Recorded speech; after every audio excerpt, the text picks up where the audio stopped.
When I was growing up, we didn't have really neighbors. We lived way out in the country. The only houses within a mile of us were relatives. So practicing the kind of hospitality we're talking about in this series was pretty hard, but my mom was still a hospitable person. I remember when I was in college, I had a summer job working as an orientation guide on campus.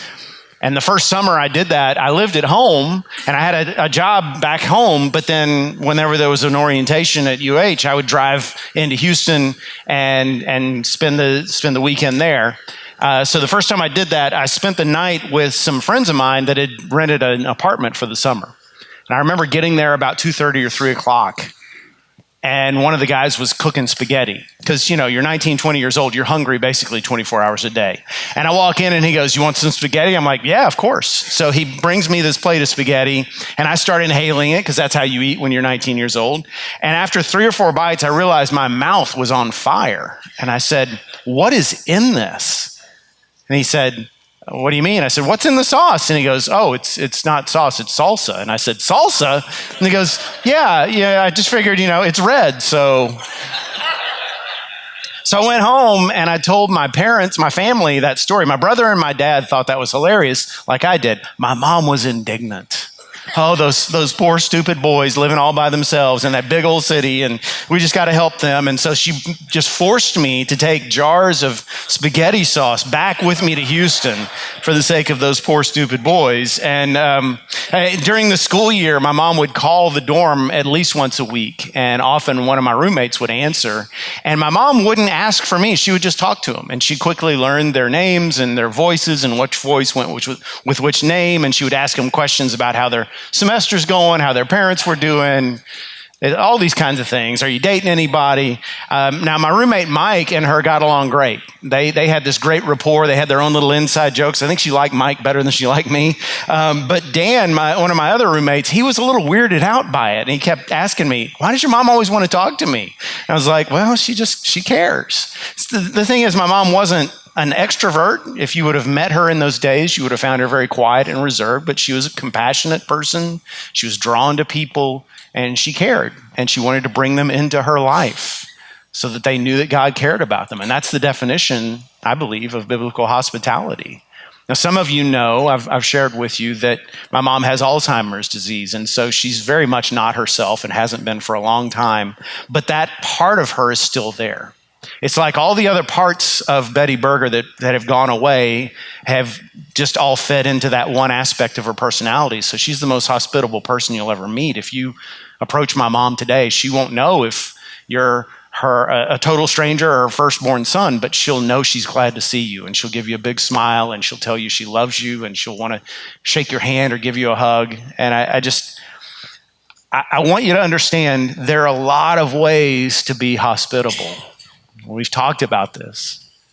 Inviting someone over to your house is the ideal, and that's what we're talking about in this series, but you can practice hospitality simply by being friendly to someone, by seeking out that new person that you haven't met before and making sure they feel welcome wherever you are. That's something that I see people in our church doing, and I want to challenge all of you to do. When you see a new face, just go up and introduce yourself and tell them you're glad they're here. I hear Christians sometimes say, "Well, I don't want to do that because I'm afraid somebody will be offended." And they'll say, "I've been here for 20 years. How dare you?"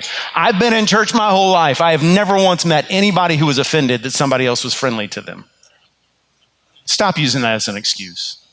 If you see somebody you don't know well, just walk up and say, "Hey, I should probably know you, but this is my name. I just want to know your name, and thank you for being here." And if God leads, if the conversation leads to it, invite them to lunch after. But just be hospitable. That's our calling as God's people.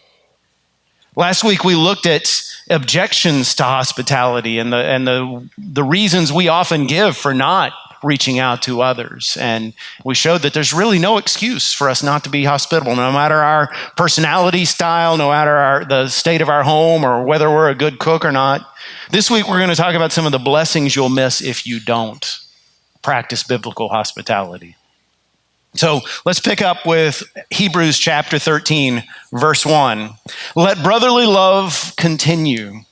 Do not neglect to show hospitality to strangers, for thereby some have entertained angels unawares. Remember those who are in prison, as though in prison with them, and those who are mistreated, since you also are in the body. Let marriage be held in honor among all, and let the marriage bed be undefiled, for God will judge the sexually immoral and the adulterous. Keep your life free from love of money and be content with what you have, for he has said, I will never leave you nor forsake you. So we can confidently say, the Lord is my helper. I will not fear. What can man do to me? In the first sermon in the series 2 weeks ago, we talked about how the actual literal definition of hospitality, it's the Greek word philoxenia, which literally means being a friend to strangers. And so when in verse 2 says, some have entertained angels unawares, a lot of folks think back to that story in Genesis 18 of Abraham sitting in his tent, and all of a sudden he sees these three strangers on a journey and they're heading towards him. And Abraham, even though he's this wealthy, prominent, important man, he behaves like a servant to these three strangers. He gets up and he and his wife Sarah make them this lavish meal, and he stands and waits on them hand and foot, because that was a highly cherished value in that culture. If you were a good person, then you were hospitable. You saw these people walking, traveling through your country. It was obvious they'd been walking a long time. They probably hadn't eaten in a long time. You needed to feed them well. You needed to offer them your bed and your home and the comforts that you possessed. And that was not just true of the Jews, but of all people in that era. That was a sign that you were a righteous person. But the point is, Abraham offered this incredible hospitality to these three strangers, and then later found out that two of them were angels, and one of them was the angel of the Lord himself. And so the author of Hebrews is saying, think about what you'll miss if you don't practice this hospitality. And he takes an interesting turn after that. He then goes on to say, remember those who are in prison. Remember those who are mistreated.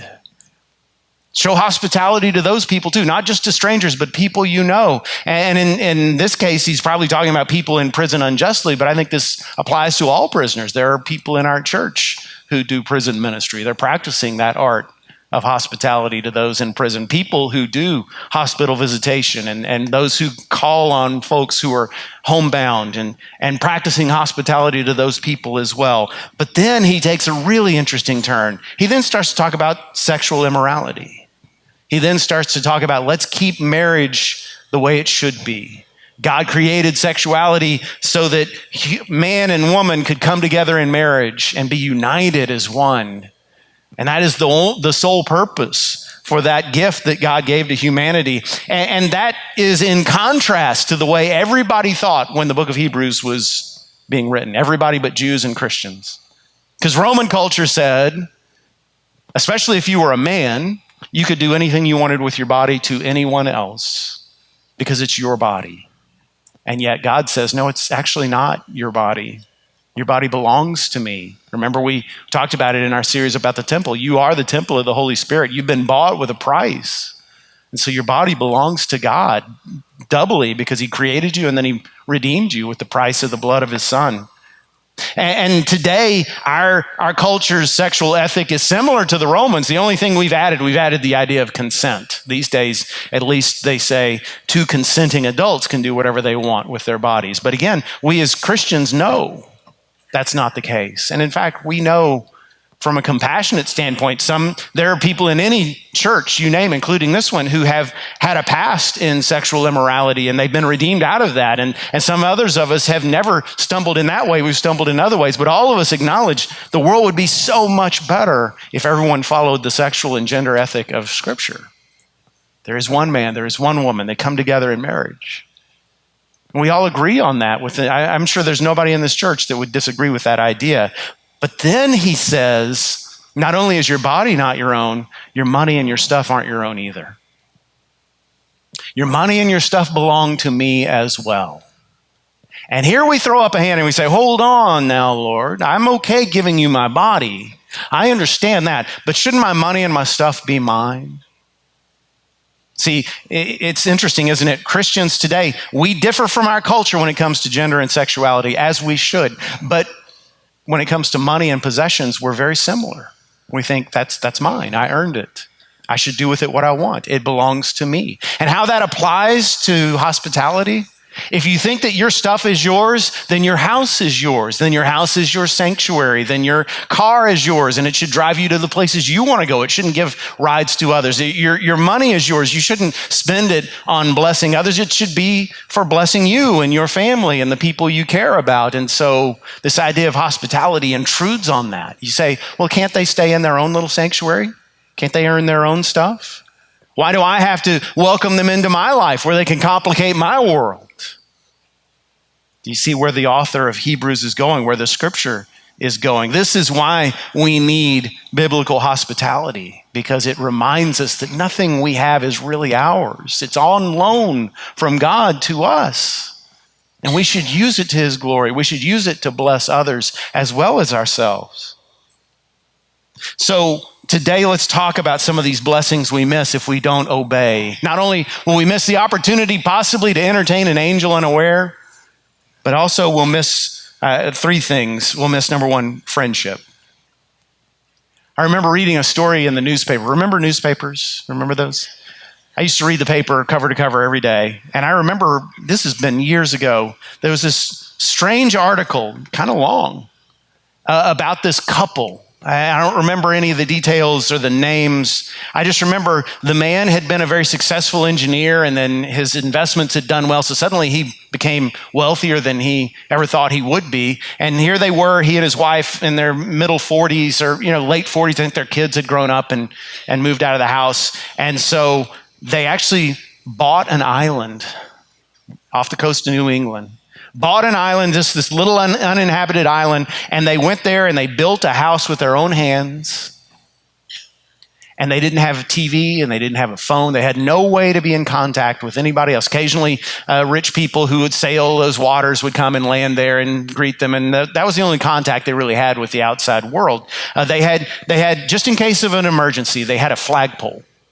And they would raise a flag. They knew if there was ever an emergency, they could raise a flag, and the people on the coast would see it, and they'd know, okay, those folks are in trouble. Let's go send a boat.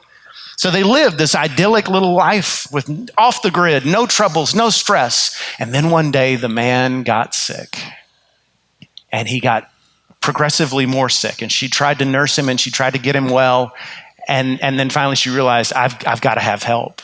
And she ran out to that flagpole and she tried to raise it, but it had rusted and the flag wouldn't raise. And the man died.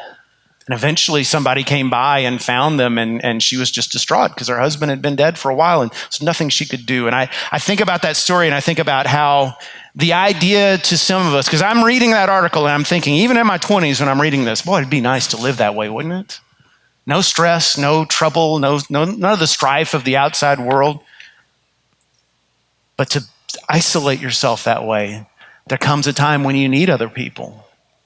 And I later in life came to understand that. In my own 40s, I hit a rough patch of life, and I had no friends. Not because I was around mean people. I was in a great church, and people were nice to me, and there were lots of people that could have been my friend. I hadn't done the work to make friends. There's a lot of us, I think, who say, I don't really need friends. I've got family. I've got my wife. That's what I used to think. Okay, I've got my wife. We're best friends. That's all I need. I've got kids. I've got these kids I'm raising. I don't really need friends right now. I've got these hobbies. I've got these interests. Friends will just sort of intrude into that. So I don't really need friends. And yet I hit this patch in my life when I didn't want to lay my burdens on my wife. And I didn't have anybody else to talk to. Nobody else to confide in. No one who knew me well enough to sit me down and say, Jeff, something's wrong with you. Tell me what it is. How can I pray for you?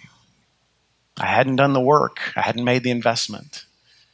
And I wonder how many of you are in that place right now where you think, who needs friends? I'm doing fine. Now, hear me.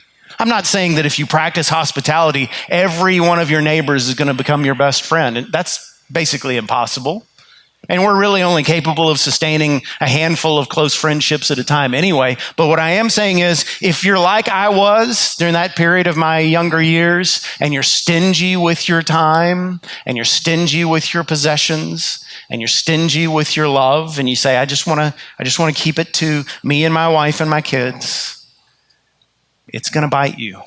You're cutting yourself off from the possibility of friendship with others. And you're going to need that someday. Someday you're going to need help and you're going to try to raise that flag and it's going to be rusted shut, rusted to the ground. Don't miss the blessing of friendship. The second blessing we miss if we don't practice hospitality is joy. I think we've got a map of Israel. Can we put that up? Do we have that? Yes. Yay. Good. So, modern day Israel, you see to the left, that would be west. Mediterranean Sea, all right, to the east, you see these two blue spots, the two bodies of water. The one on the north, on the top, is the Sea of Galilee. And the Sea of Galilee takes in water from the Golan Heights and from the Mount Hermon, the melting snow, and then rainfall. And it trickles down into the Jordan River. That's that purple line that goes south. And then you see the other body of water in the south is the Dead Sea. Okay, so there's two seas in Israel. So I've been to both. Let me tell you, they're very different. Sea of Galilee is actually not very big. It's about twice the size of Lake Conroe. There's actually lakes in Texas that are bigger.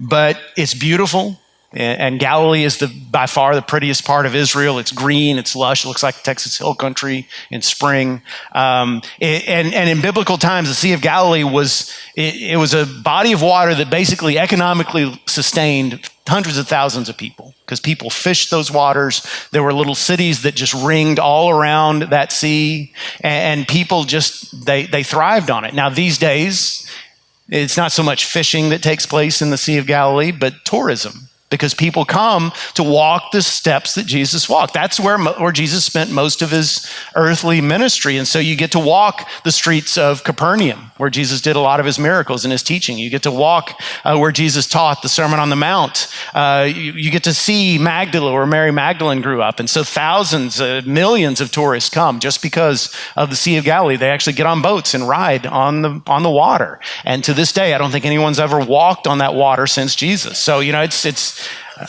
it's still bringing life to that country.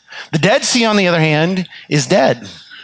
There's no life in it. It sits in the middle of a desert. It is barren wasteland. The reason the Dead Sea is called the Dead Sea is because it's so full of minerals, salt especially, that nothing can live in it. No fish, no minnows, not even seaweed. The Dead Sea is so full of salt. This is true. I've actually done this. If you walk into it and you sit back, you don't sink. You sit back like you're sitting in a recliner. You're just floating in that water. The reason why it's that way, the Sea of Galilee takes in water and sends it out through the Jordan River. The Dead Sea, on the other hand, takes in water from the Jordan River and it doesn't send any out. So if you receive and you give, there's life. If you only take but don't give, there's death. I remember reading, this pastor told a story about when he was a little boy. There was a woman in his church, the wife of a guy who had once been a pastor. Now he was dead. She was a widow, and she lived in this great big house all by herself, and she constantly asked people in the church for help. And we all get to a point in life. All of us have a point in life where we need help. That's what I was just talking about with friendship. But this woman, she was rude about it.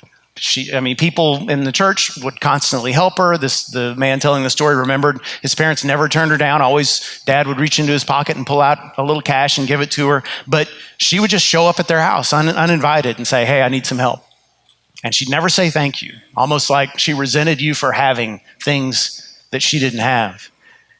And then the day came when she passed away, and they found out that she had some distant relatives who were going to come inherit the house. And so when those relatives came into town, members of the church came over to the house too to help them clean things out and get things presentable so the house could be sold. And what they saw inside the house shocked them, because the house was full of beautiful stuff.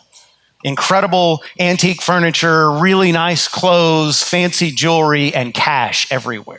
Cash stacked on shelves, stuffed into jars, in drawers, everywhere there was money. No telling how much money. And they thought, how sad this woman lived this miserable life when she had more than she could ever spend or give to herself. This was the picture of a person whose life is like the Dead Sea, who always took but never gave. See, there's a lot of people in this world, including Christians, who can't figure out why they're not happy. Especially Christians who've read about life more abundant that Jesus promised. Why am I not experiencing this life more abundant? And the problem is you're going to the wrong doctor for your ailment.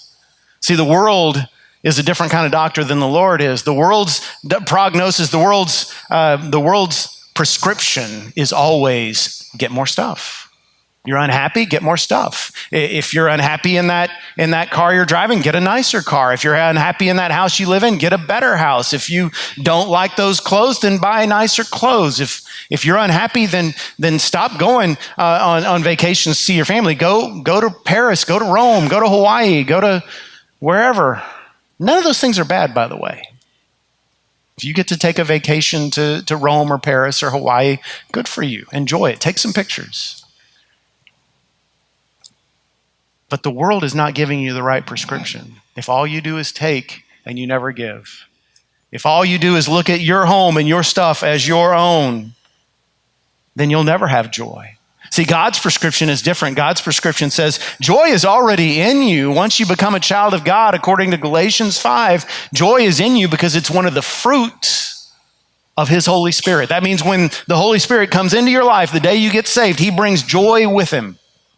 If you're not experiencing it, you know why? Because you're not walking in step with the Spirit, as it says in Galatians 5. Walk in step with the Spirit. And the Spirit of God is saying, according to Hebrews 13, do not neglect to show hospitality. If you're not being hospitable, if you're not opening your life up to others, bringing others into your world, welcoming others into the presence of God, is it any wonder you don't have joy? And then there's another blessing, a final blessing I want to talk about that we miss if we're not hospitable. And that's, we miss the fact that we get to be part of the solution.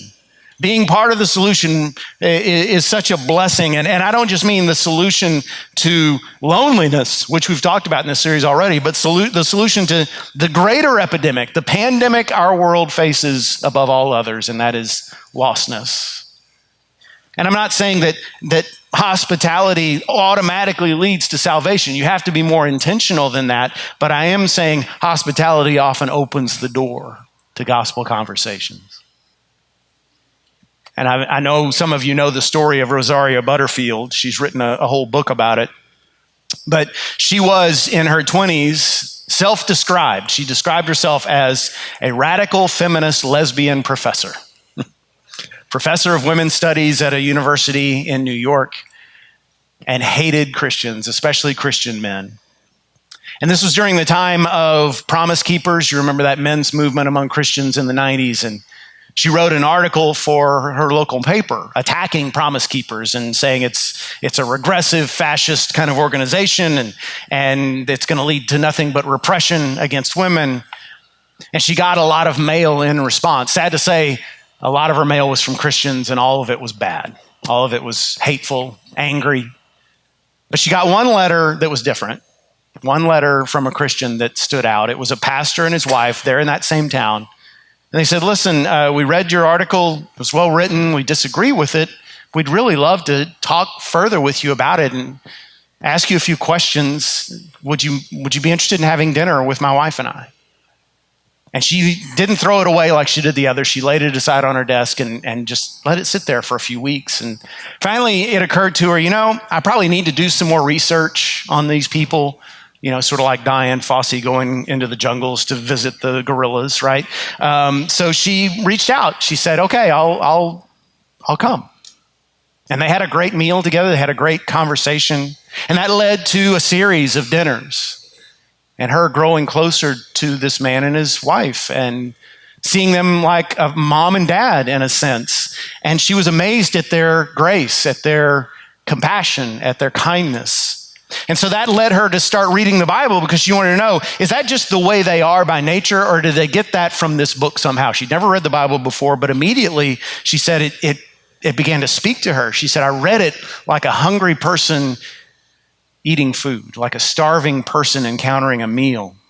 And then that led to her saying, I might as well go and visit their church one time. just once. It'd be kind for me to do that. And she was sure that the pastor and his wife were the exception, that the other Christians were very intolerant and angry and judgmental. And so she said she dressed herself in such a way that would communicate to everybody, hi there, I'm a radical lesbian professor. You got a problem with that? But everybody was kind. Everybody was gracious. Everybody was friendly and warm. And so she kept going. And eventually, and I'm shortening this, there was a lot to her story. She calls her conversion a train wreck, and yet it was a conversion. She came to Christ. And today she's the wife of a pastor, has several kids, and is a Christian author. In fact, she's written a book about biblical hospitality. So the point of me telling you that is when you practice biblical hospitality, you'll meet some people who go to church other places, and that's great. You can compare how dumb your pastor is with theirs. So, but you'll also meet some folks who've never, like Rosaria Butterfield, who've never had a friend who was a Christian. Never. They've never had anybody who was kind to them, who reached out to them, who cared about them, who got beyond hello and goodbye, who was a believer in Jesus. And you'll be their first Christian friend.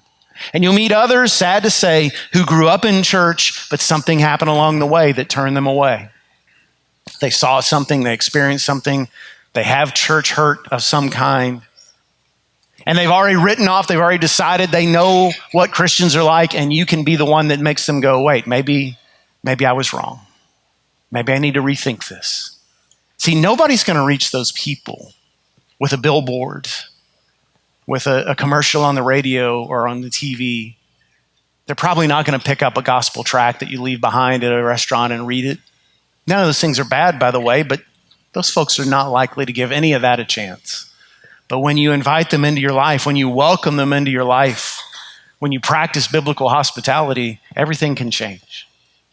In this series, I've been giving you challenges, and if you missed the first two, you can grab the little note cards that are on the welcome desk on your way out. I challenged you to pray every day that the Lord would change your heart. I challenged you to get to know your neighbors' names, and one of those cards has a little block map on it that you can use to get to know the names of your neighbors. But my third challenge for you today is reach out to one of your neighbors. Reach out.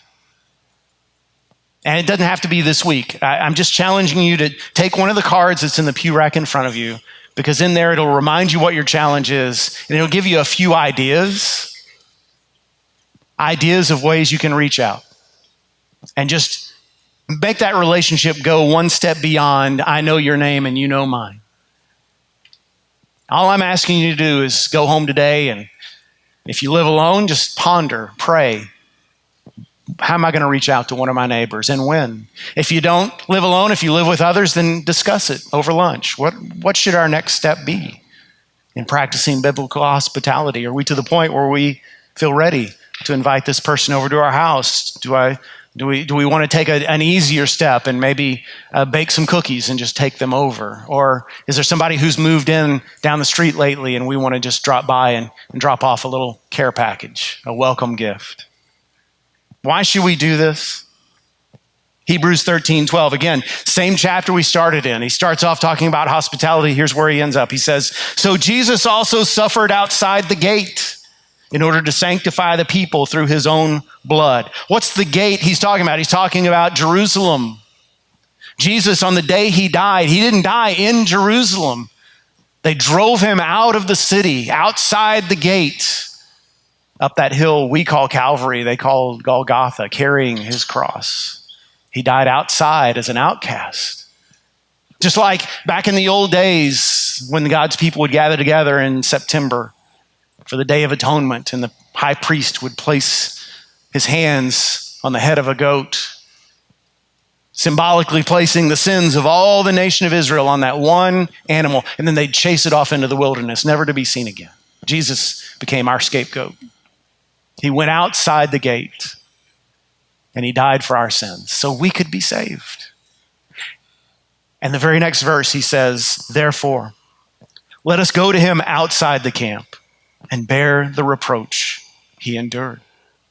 It's a reminder that Jesus died to free us from judgment, free us from death, from hell, from our own sins. But he didn't die so we could live this carefree, self-centered life. He expects us to join him outside the gate, to do the things that are sometimes uncomfortable. He expects us to help him redeem this world, one heart, one family at a time, bringing peace to the chaos in our world, in our neighborhood, even across the street from us. And that's the point. If Jesus went outside the gates to save our souls, can't we go next door? Can't we go across our street? Let's follow him where he's leading.